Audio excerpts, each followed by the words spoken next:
Wednesday. It's not Homebrew Wednesday. It's Lord of the Dank. And we got Hank, the Dank Yank, from none other than Stass, hailing all the way from Melbourne via Newcastle. It is a 6.9%, 1.6 standard drink, double IPA, hopped with American hops, but also New Zealand mash edition. Yep, that's right. Basically, Stass used some rewalker in the mash, so he put hops in the mash, which I've never done. Sounds crazy, but he got that trick from somewhere. Gladfield Ale, rye, toffee, crystal, and of course the aforementioned rewalker hops in the mash. And he's followed up with a big dose of Chinook, Columbus, Falconer's Flight, Mount Hood, and a pickup full of Simcoe at Flameout, and then he dry hopped it with Mount Hood and Simcoe. And of course fermented with the mighty WLP 001, which has become my house ale yeast. It's been on a plane and she's got some fizz. It's been sitting in my fridge for, I must have got these beers probably about 2 weeks ago from Stass and Les. And I just had a look at the bottom. There's a bit of smeg in there. It's had a good chance to clean up in the fridge. I'll try and avoid getting that schmeg in there. But the carb might have tipped it up a little bit. So as you can see, she's pouring out fairly clear. Very similar, if you caught Dino's video, a couple of little greeblies in there. If you caught Dino's video, he did a three-way IPA comparison, and yeah, most of these IPAs been the same colour, with the exception of Chris's outstanding little black number. So yeah, clarity, not bad, fairly hazy. As I say, that had a good chance to clear up in the fridge, but there's a bit of sediment in there, as is customary.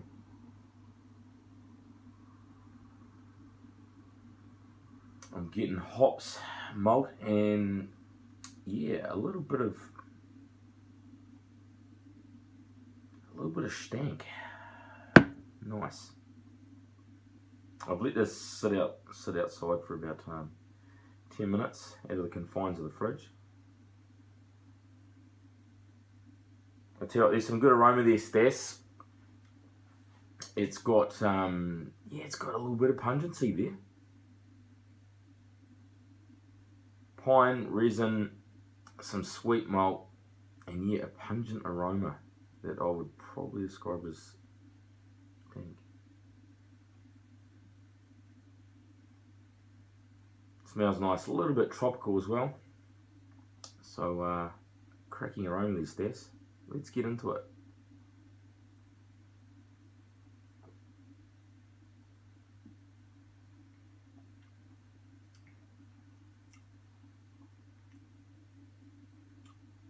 It's pretty damn good. Getting a little bit of booze in there, but a heap of juice. Fairly rounded bitterness. It is quite bitter, but that's in keeping in touch with a double IPA. So that's spot on.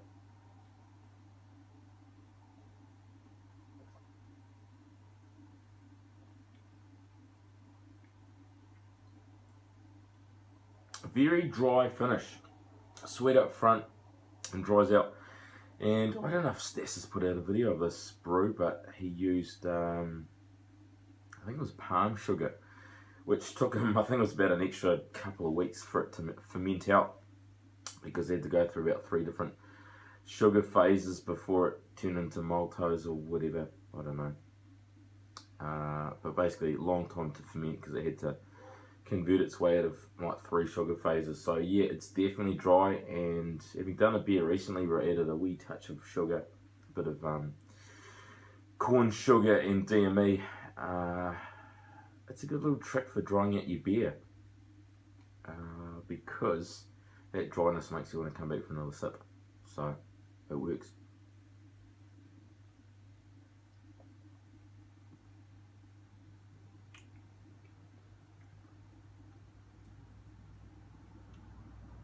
It's a big beer.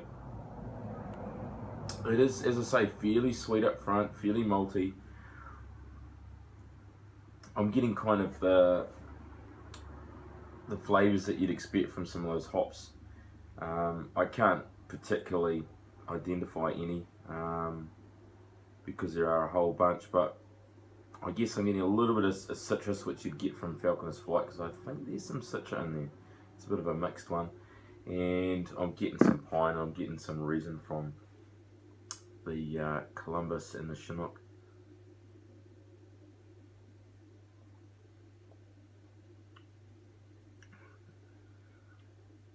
It's going to be a tricky one to beat.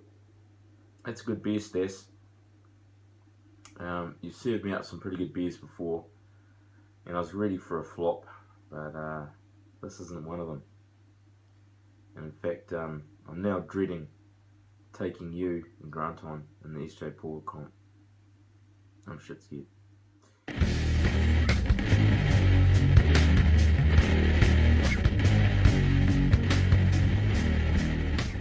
a train going past.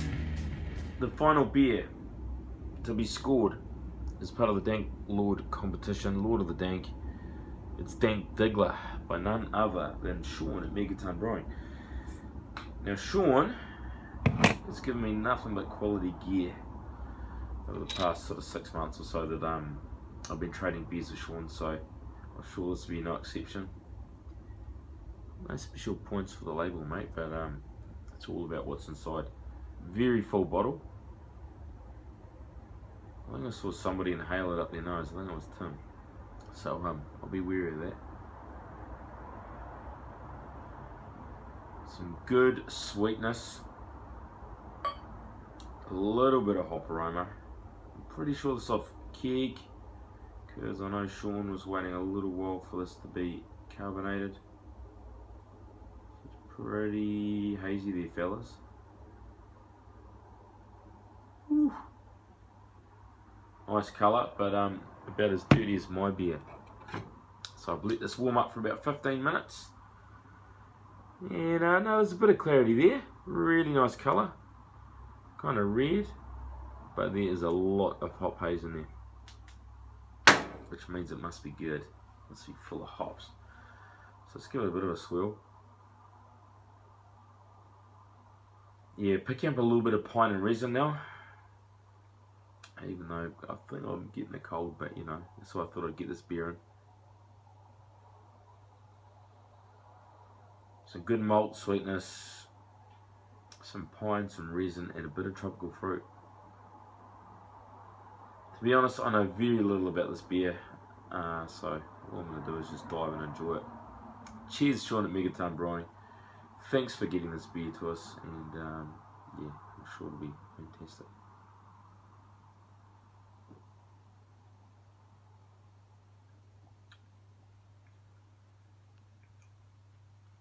Whoa, that's great. Big hits of pine, resin, juicy, malty, very well carved. Not a huge head, but some good bubbles in there. Nice and sticky. I think it was 7% on the money. Cracking beer, Sean.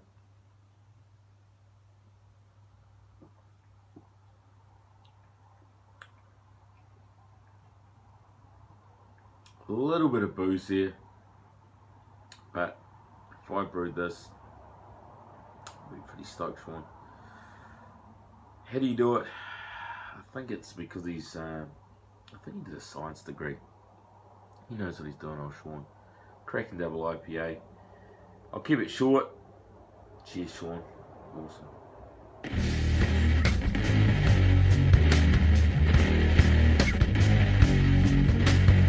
Right, final beer, and it's my own in this Lord of the Dank competition. Hopefully by now you've seen, excuse the rain, hopefully you've seen the epic warning, intro, foreshadowing of results to come.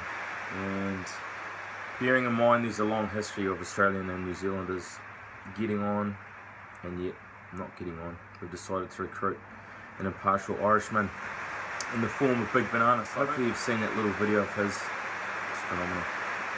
Anyway, cheers, Banana. What have I got? I haven't got an Imperial Stout, despite what the label says. I've got my own beer, which I haven't managed to get a label on. I'll show you a picture here. So yeah, this is the last Dank Lord, what do I call it? Dank Sabbath, Volume 4 in existence. You can smell the hops from here. Yeah. Hops have faded a bit from probably a couple of weeks ago, but still a bit of aroma in there.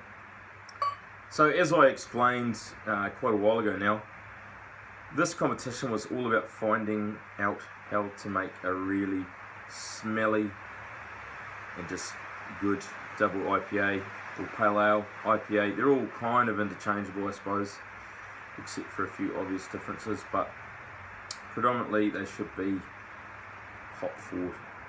And how do you get the most out of your hops? There's all sorts of conjecture, and I guess once the boys that have entered this comp get together, have a bit of a chat, we'll better work out what are some of the key components to a really good IPA that you can do at home. Because anyone who says they can do a commercial clone is generally far off the mark. Not everybody, but a lot of people. So whatever we can do to get our knowledge base up is really good. So yeah, clarity. There's a little bit there. That's some of that is haze, but a lot of the guys had beers sort of that colour, a little bit clearer, but pretty murky.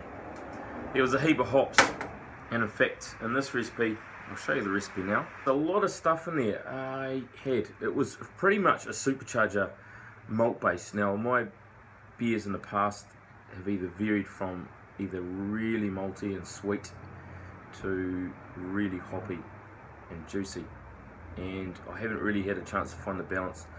I'm not saying I've got the balance here. If you've seen some of the reviews, it's a little bit sweet. But anyway, what I have in there: ale malt, sour grapes, gladiator, toffee, light crystal, and Munich.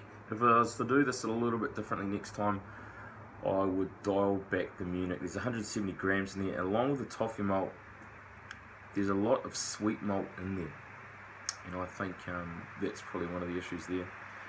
And in terms of the hops, as you've seen, Summit, Sauvin, Simcoe, Cascade, Centennial, Mosaic, and then some more Nelson Sauvin later on the dry hop and the Whirlpool. So yeah, Dank hops.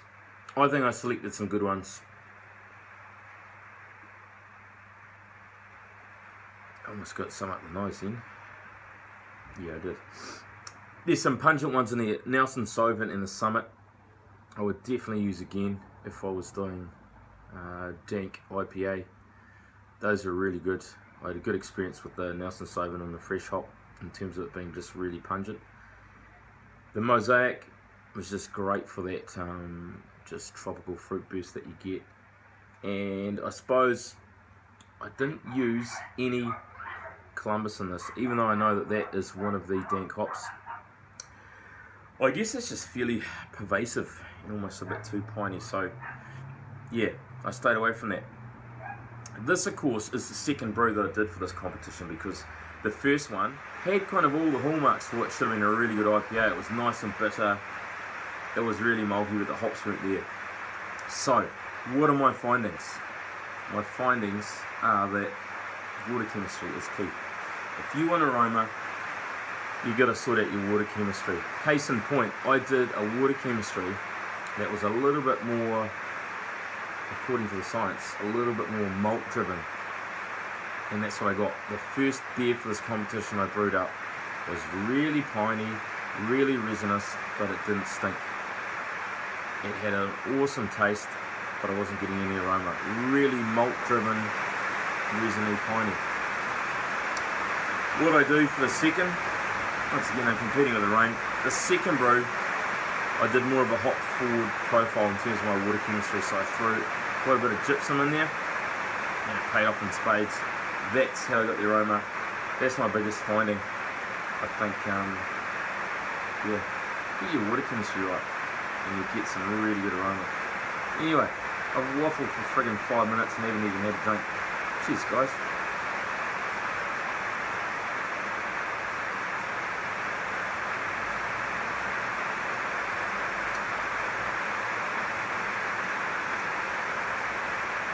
I'm pretty happy with it. With the Cascade, and did I put some Centennial? I can't even remember. Nah, with the Centennial and the Simcoe, there's a little bit of that kind of pine and resin, some really good tropical fruits. There's that pungent aroma. I wouldn't say there's onion and garlic, which is kind of suggested of the Summit.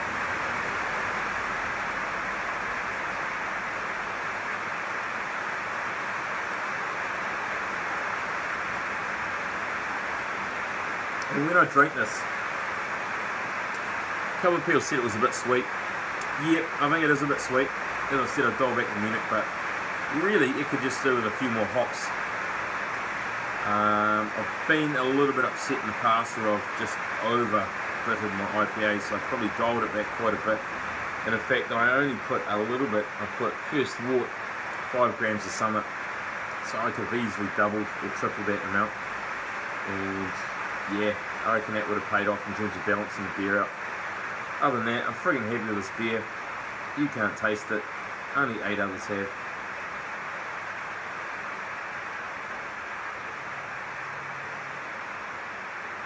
I've learned a lot, and hopefully the boys will share their knowledge as to what makes a good IPA and how to brew one. Cheers for watching, and yeah, that's been a Lord of the Dank for 2017. Not sure if we'll ever do one again. I hope so. I've got some idea about doing Lord of the Lager, but we'll see. How do you get through the SJ4 first? Friggin' hell. 3 people? Ugh. Way more people in the Lord than that. Cheers, fellas.